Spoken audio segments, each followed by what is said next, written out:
नमस्कार मंडळी, सर्वांना श्री स्वामी समर्थ. तर कालच्या व्हिडिओमध्ये आपण पाहिलं की एकादशीचा उपवास आपण कसा केला आणि 3 सकारात्मक संकल्प कोणते केले. खूप महत्त्वाचे आहेत. आपल्याला वाटतं बरं का की आपल्याकडून जाणते अजाणतेपणी काही तोंडातून निघतं, बोललं जातं. तर त्यासाठी ना चातुर्मासातला पहिला दिवस मला खूप महत्त्वाचा वाटला, म्हणून मी ते संकल्प केलेले आहेत. व्हिडिओ पाहिला नसेल तर नक्की पहा.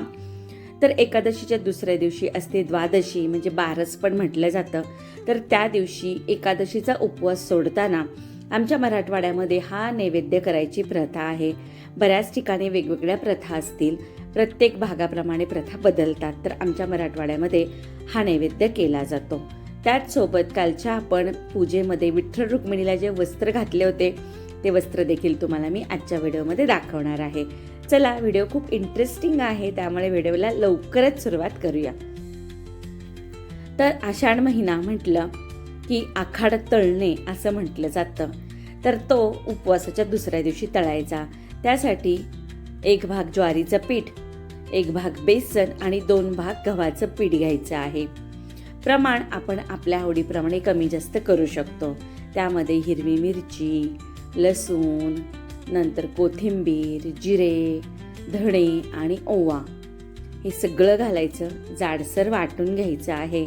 नंतर चवीनुसार मीठ, हळद आणि पांढरे तीळ घालून घ्यायचे आहेत. हे सर्व छान घातल्यानंतर आपल्याला त्यावरती कडकडीत तेलाचं मोहन घालायचं आहे. असं केल्याने ना जे आपण आखाड तळणार आहे तो छान खुसखुशीत होतो आणि जरी थंड झाला तरी तो नरम पडत नाही, त्याची चव चांगली लागते. आखाड हा तळतात आषाढ महिन्यामध्ये, तर त्याची पूर्वापार परंपरा चालत आलेली आहे. तर हा आखाड जो तळला जातो ना, तर तो असं म्हणतात की दुसऱ्या दिवशी आणखीन चविष्ट लागतो. तर त्यामुळे थोडंसं जास्त आपण केलेलं आहे. आखाड तळल्यानंतर आजूबाजूला 5 ठिकाणी आखाड तळलेला दिला जातो, अशी पण प्रथा आहे. तर आपण तेल घातलं, थोडं थोडं पाणी घालून घट्टसर तिंबून घेतलं. त्यानंतर पुढील प्रकार आहे तो आखाड तळण्यामध्ये, तो म्हणजे कापण्या. तर त्यासाठी गव्हाचं पीठ 2 भाग आणि 1 भाग घालायचे बेसन, चिमूटभर मीठ आणि भाजलेल्या बडीशोपची पूड आणि कडकडीत तेलाचं मोहन सगळं छान मिक्स करायचं आहे. आणि त्यामध्ये घालायचे आपल्याला 1 वाटी गूळ आणि 1 वाटी पाणी. हे मी उकळून गुळवणी तयार करून थंड केली होती, ते घालून घ्यायचं आहे. थोडीशी पूर्वतयारी केली होती मी.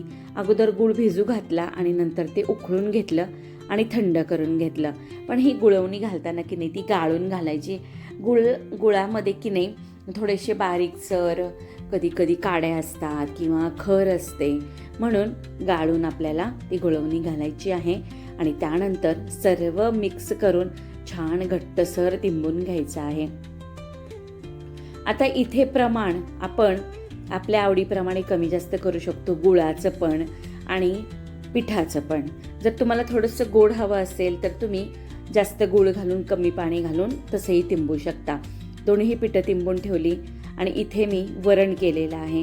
आखाड तळताना जे धपाटे किंवा पुऱ्या केल्या जातात त्यासोबत फोडणीचं साधं वरण केलं जातं. तिखट आमटी वगैरे केली जात नाही. त्यानंतर लगेचच आपल्याला लाटायला घ्यायचं आहे.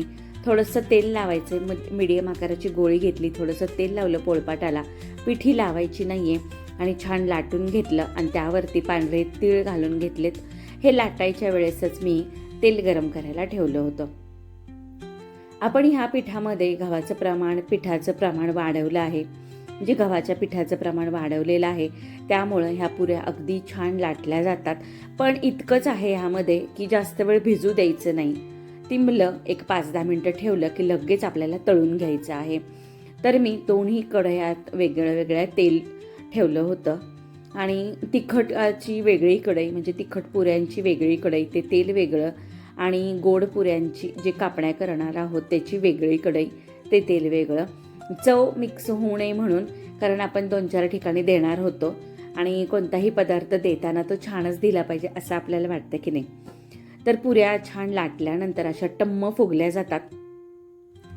ह्या पुऱ्या ज्या आहेत ना एकसारख्या लाटायच्या, तुम्ही जाड लाटा पातळ लाटा, पण सगळ्या कडा व्यवस्थित लाटल्यानंतर छान अशा टमाटम पुऱ्या फुगतात.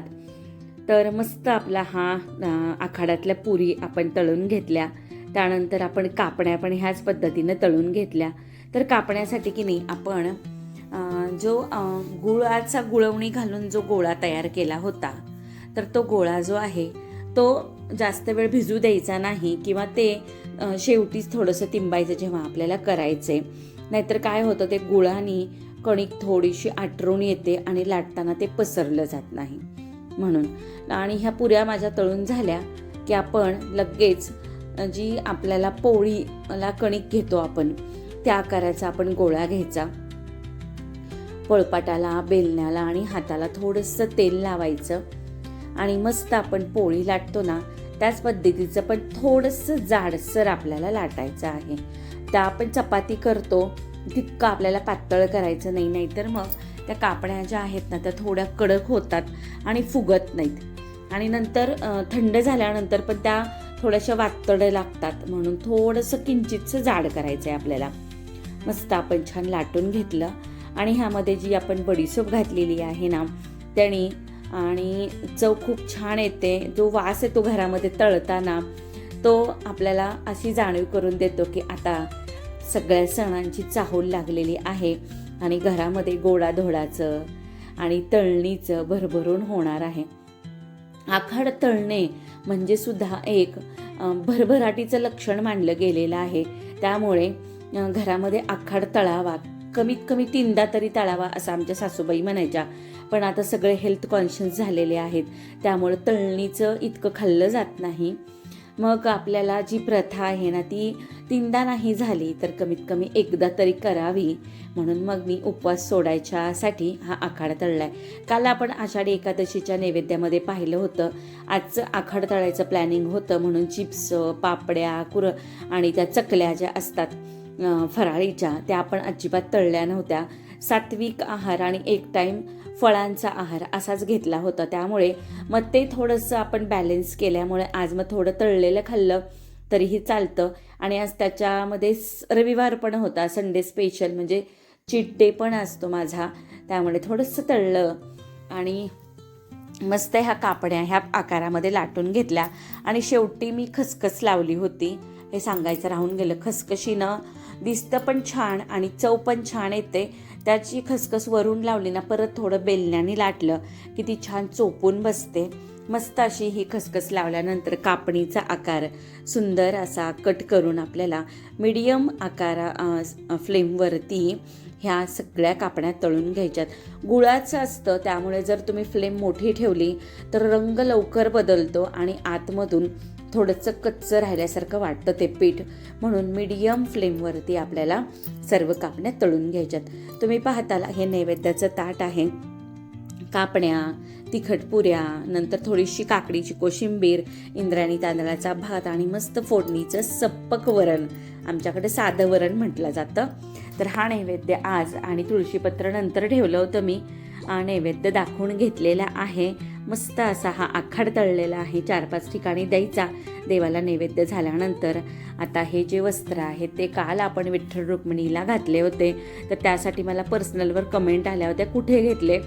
तर हे जे वस्त्र आहेत हे रुक्मिणी मातेची साडी, नंतर ब्लाऊज आणि तिचा खालचा तो घेर आहे ना साडीचा, तर तो असं वेगळं वेगळं आहे. आणि हे जे आहे ते वेल्वेटच्या कपड्यामध्ये आहे, क्वालिटी एकदम छान आहे. हे जे घेतलं ते पुण्याला चिंचवडला मोरया गोसावी जो गणपती आहे तिथे तुम्हाला ह्या पद्धतीचे सगळे वस्त्र मिळतील. माझी मुलगी आणि मुलगा जेव्हा गेलते तेव्हा मला विचारलं होतं की आपल्याला कोणत्या देवाची वस्त्रे घ्यायचीत का, तर माझी विठ्ठल रुक्मिणीची उंची जास्त आहे आणि त्यांना मला वस्त्र असं काही खास दिवस असला की लागणारच होते, त्यामुळे हे वस्त्र आणलेले. धोतर, नंतर सदरा आणि वरून जे पितांबर असतं ना त्याला मी थोडे 2 टाके घालून घेतले, म्हणजे कटीवर हात ठेवलेल्या पांडुरंगाच्या त्या शोल्डरवर ते छान बसतील म्हणून. आणि मुकुट पण आहे, पण मुकुट घातला की पूर्ण चेहरे झाकून जातात म्हणून मी घातले नव्हते विठ्ठल रुक्मिणीला मुकुट.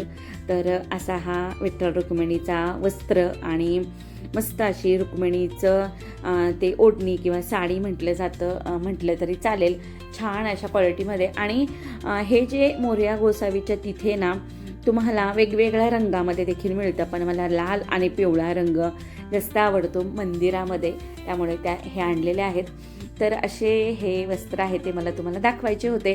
काल विठ्ठलाच्या पूजेच्या अगोदरच माझ्या लक्षातून थोडंसं गेलं, पूजाच्या गडबडीमध्ये अगोदरच दाखवायचे होते, पण त्यानंतर पर्सनलवर खूप कमेंट आल्या. तर त्यासाठी विठ्ठल रुक्मिणीचा जो पोशाख म्हटलं तरी चालेल तो मी तुमच्यासोबत शेअर केलेला आहे. वेगवेगळ्या प्रकारचे वस्त्र आहेत माझ्याकडे आणि वेगवेगळ्या कलर्सचे आहेत. भरपूर कलर कॉम्बिनेशन मी जमा केलेला आहे. मला आवड पण आहे देवाच्या सेवेची आणि देवाच्या आशीर्वादाने मला ते लगेच उपलब्ध पण होतात. आणि ही जी रुक्मिणीची वरच्या साडीचा पदर आहे ना, तो जरी आपण टाके घालून वरून परिधान केला तरीही चालतं, पण मी साईडला थोडंसं घालते आणि त्यावरती हार घालते, ते इनफ होतं मला, आणि मुकुट वगैरे घालत नाही. तर असा हा छोटासा व्हिडिओ आहे. सगळं झालं की नंतर साफसफाई ती आलीच. कसा वाटला व्हिडिओ कमेंट करून नक्की सांगा.